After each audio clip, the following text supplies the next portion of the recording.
Okay, hello, I'm Samantha Fraser-Bell. I'm co-chair with Lindell Lim, and we are going to start this session. It's an update on sarcoidosis for the ophthalmologist. We have quite a great stand-up of invited speakers, but before I begin, I'll just do the acknowledgement. The Royal Australian and New Zealand College of Ophthalmologists, members and participating guests wish to acknowledge the Aboriginal and Torres Strait Islander peoples of this country, sovereign custodians of country. We acknowledge their continuing presence and their contributions made to the college and the communities we work in. We will respect past elders and communities and will continue to live, work and interact in a respectful manner with present and future elders and communities. The RANZCO Reconciliation Action Plan reflects the messages of its First Nations engagement. So, would you like to introduce? Yeah, thank you very much, Sam. It gives me great pleasure to introduce our first speaker for the session today, Professor Deborah Goldstein. I think she's been very well introduced to everyone already by this stage of the conference. But just to remind everyone, she's currently the Magister Professor of Ophthalmology and Director of the Uveitis Service in the Department of Ophthalmology at Northwest University, Feinberg School of Medicine. Is that, got that right? There you go. Awesome. But before you start, Deb, I just wanted to just put a personal note. Deb has always been one of my role models and absolute idols. She is a whirlwind, a real true force with regards to education in uveitis, and certainly she's one of the people who has inspired me to take on a career in uveitis, and if I can do about a tenth of what she does, I'll be doing really well. But she's also one of the few uveitis specialists in the world I can truly see eye to eye with. Thank you very much, Deb. Deb will be speaking on the posterior segment manifestations of sarcoidosis. Thanks for that great introduction. And thank you people for showing up at the last hours of the last day. So I'm going to talk about a couple of posterior segment manifestations, and of course I'm going to teach using cases because that's the only way I know how to teach, and I have no relevant financial disclosures for this talk. So our first case is a 62-year-old Caucasian woman.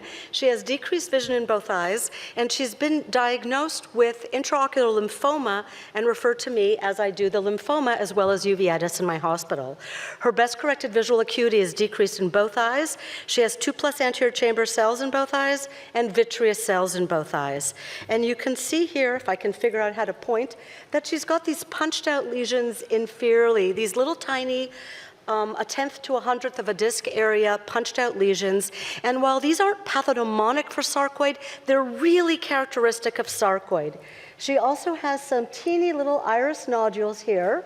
And we only see the really giant nodules usually in younger patients, and she has obvious cystoid macular edema clinically and on OCT. So this is not characteristic of lymphoma.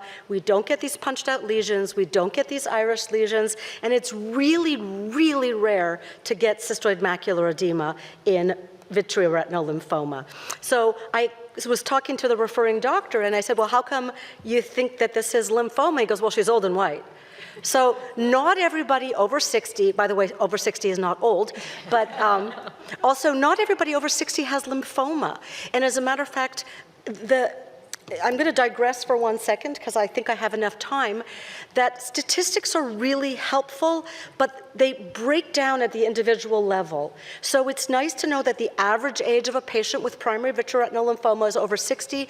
I currently have 6 patients in my practice in their 40s with primary intraocular lymphoma where the diagnosis was missed because of their age. And sarcoidosis is much more common than PVRL, and about 100 years ago I published a paper on sarcoidosis misdiagnosed as PVRL. So not everybody over 60 and white has lymphoma.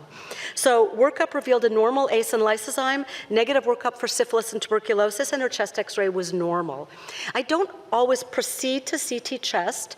I certainly don't do that in children, because in kids with pulmonary sarcoid, I think you have an exuberant enough response, and I'll let our pulmonologist talk to us about this, but you see an exuberant enough response to see this on chest x-ray.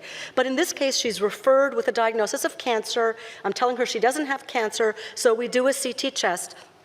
And she has bilateral hilar adenopathy and increased interstitial markings consistent with sarcoid. We did not do a biopsy, so she's diagnosed with probable sarcoid and did very well with immunomodulatory therapy. So what do we see with sarcoidosis? We can see vitritis, we see vasculitis, and it's really important when you see a patient with vasculitis that you decide, is this phlebitis or arteritis? Because the differential is different, and I will show you slides of this soon, but sarcoidosis causes a phlebitis, not an arteritis.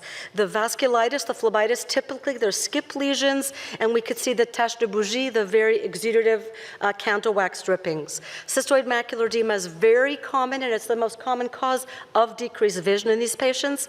We can see choroidal granulomas, and I'm going to show you that retinal granulomas are really frequent. So this is a 17-year-old boy with biopsy-proven pulmonary sarcoid, and you can see the very impressive periphlebitis on this picture. This is a patient that I saw last week, and you can see again that there's phlebitis and a big snowball-looking guy falling off of one of the veins. Cystoid macular edema, as again I've said, is very common, most common cause of decreased vision. This is a young girl who has choroidal granulomas. So this you can tell is in the choroid. These are deep, the retina is draped over them, there's no fluffy edges. These are choroidal, but very often what we see in sarcoid is actually retinal infiltrates. So this is a patient, again, with biopsy-proven sarcoid, in this case from the skin, and you can see that these multiple lesions are much more superficial than that young girl's lesions. They're whiter, they're fluffier, they're a little hazy around the edges. Here's another patient with biopsy-proven sarcoid, and you can see retinal and pre-retinal granulomas. There are very few non-infectious things that cause patches of inflammation in the retina. We see this in Behçet's disease, looks very different, looks like ARN, but these multiple little granulomatous-looking things, very common with sarcoidosis. So when I trained, I was taught that these punched out lesions inferiorly represented choroidal granulomas. But I'm going to tell you that I think these are mostly evidence of old retinal granulomas. So this is a paper that I published about 100 years ago, and this was actually the first demonstration in vivo of retinal granulomas with sarcoid. So this is a patient with pulmonary sarcoid, and you can see all these pretty lesions here, some of which look retinal and some are pre-retinal, and you can see this lovely jelly bean-looking choroidal granuloma bursting through. I was pretty excited about that. Yeah. This woman is still my patient, like a zillion years later, and she reminds me that I told her I was going to wallpaper my bathroom with these pictures. So here's another patient whom I saw this past year, 53 years old, blaming whatever inflammation she has on COVID. So she had actually the Moderna COVID vaccine. She has occasional cells in her right eye. You can see that there's some haze.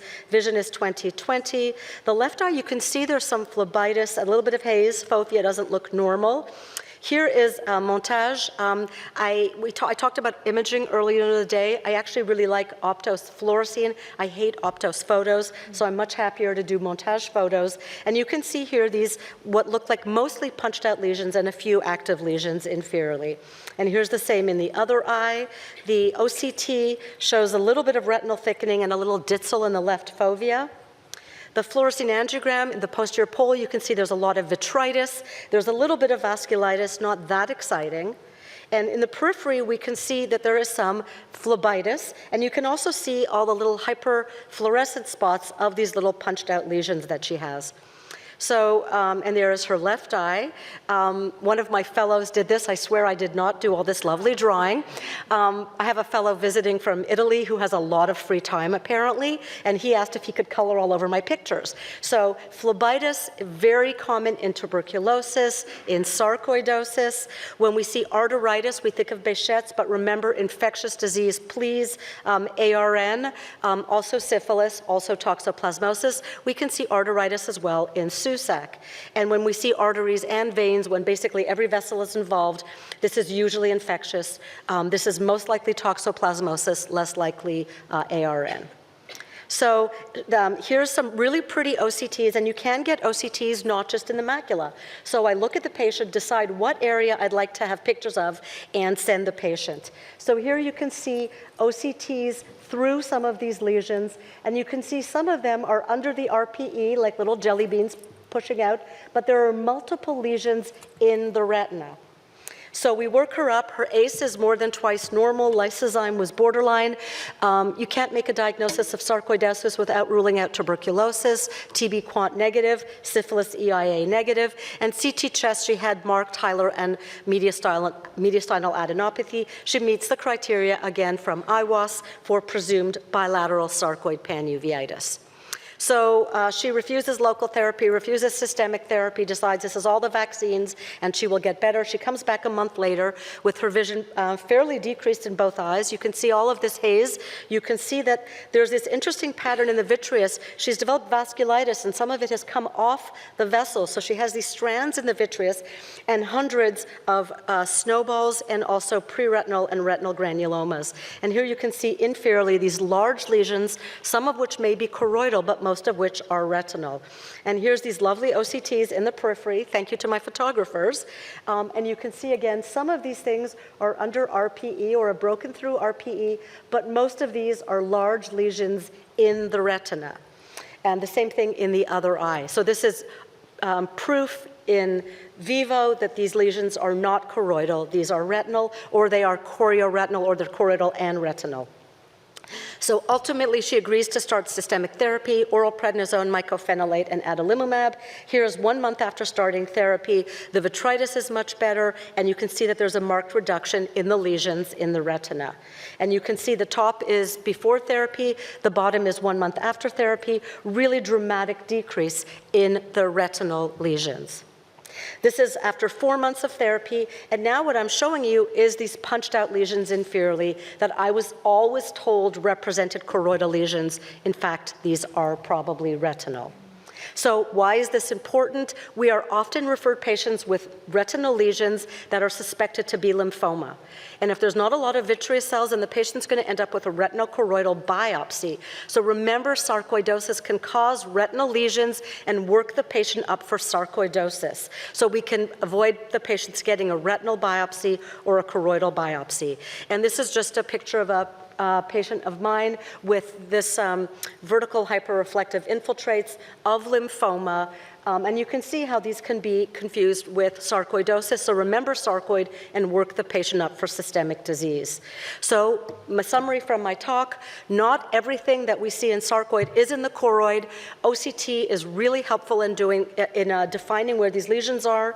Granulomas in sarcoid can clearly be in the choroid. They can be in the iris. They can be in the ciliary body, very commonly in the retina. And progression of these lesions can leave these little punched out lesions that I was taught were choroidal. Thank you.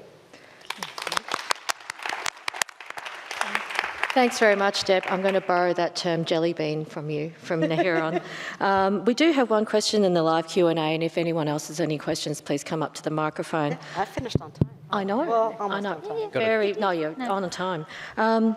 The question is, here in Australia, we don't really test for serum lysozyme very much, or we don't really have much access to it. So how do you interpret serum lysozyme in sarcoid? So I'm probably the only person that still tests for lysozyme. My mentor, Howard Tesler, described testing for lysozyme in our uveitis patients about 50 years ago, and I still test for it. You know, the prognostic value of it is not high, but it's easy to get. It costs about $25 in my hospital, and it's a nice thing to add to ACE. ACE is also not elevated only in sarcoid. ACE is elevated in anybody with granulomatous disease. So you can see an elevated ACE in tuberculosis, and actually the highest lysozymes I've ever seen have been in syphilis, and I don't know why. So none of this tells you what the diagnosis is, but it tells you that you should look around for some place to biopsy or x-ray. Great. Thank you very much, Deb. Right on time. I'm going to let you go. I've got more questions. Oh, sorry, I can't see. Thanks very much. Great talk. I've got one question regarding the presence of cancer in someone who has sarcoidosis. So do you believe there's a paraneoplastic sarcoidosis? And if so, how do you manage the sarcoid different from those who are not paraneoplastic? So I have no personal experience with paraneoplastic sarcoid. The paraneoplastic diseases that I've seen in the retina are much more like the CAR and MAR. I know it's been described. So I really can't answer your question because I have no personal experience with paraneoplastic sarcoid. Thank you. I've got a question, Deborah, as well. I mean, most of the diagnoses come from transbronchial lung biopsies. Do you ever biopsy the conjunctiva? Oh, great question. Thank you for asking that. When I was at University of Illinois, we looked at the presence of these conjunctival yellow follicles that I call congranulomas, even though they're not just granulomas, they're big collections. And when blind biopsies, my yield was 0. But biopsying these lesions, which you most often see really in the fornix. So you have to have the patient look way up and pull the lid way down. And hiding in the fornix, you'll often see a chain of what look like yellow gelatinous follicles. And my yield for biopsying those, if we did multiplanar sectioning, was 67% in terms of getting a diagnosis. So a negative biopsy doesn't tell you anything, but positive, it's very helpful. And we were able to help our pulmonologists in some patients who couldn't have transbronchial biopsy, so rather than having a thoracotomy. It's very cheap and easy to do. Unfortunately, my yield is a lot lower at Northwestern. I hope this doesn't get projected anywhere so that my chairman hears, but it's very pathologist dependent. You really need to do multiplanar sections and look at multiple areas to see the granulomas. Thank you.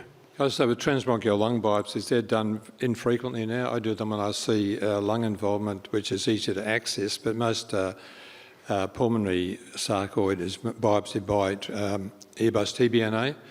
Yeah. So we don't do transbronchial that much. The younger guys don't do it as much. I still do it. But I think it's also important to state that a large proportion of patients with sarcoid don't have any pulmonary involvement at all. So the idea that it's all pulmonary is fallacious. So and that's actually a really important point, because I'll have patients that I've diagnosed, for example, with intraocular tuberculosis, and their CT chest is fine. So they have extrapulmonary TB. A lot of our patients, their eye disease looks exactly like sarcoid, smells like sarcoid, tastes like sarcoid, and they have no disease anywhere else. So I'm calling it presumed sarcoid in the eye, and that's really important, that negative chest imaging doesn't rule out sarcoid, and more importantly, because the treatment is completely different, negative chest imaging does not rule out tuberculosis. And that's been a big problem for us. 20% of TB is extrapulmonary, half of that is purely extrapulmonary, and we have a very hard time getting intraocular tuberculosis treated when the chest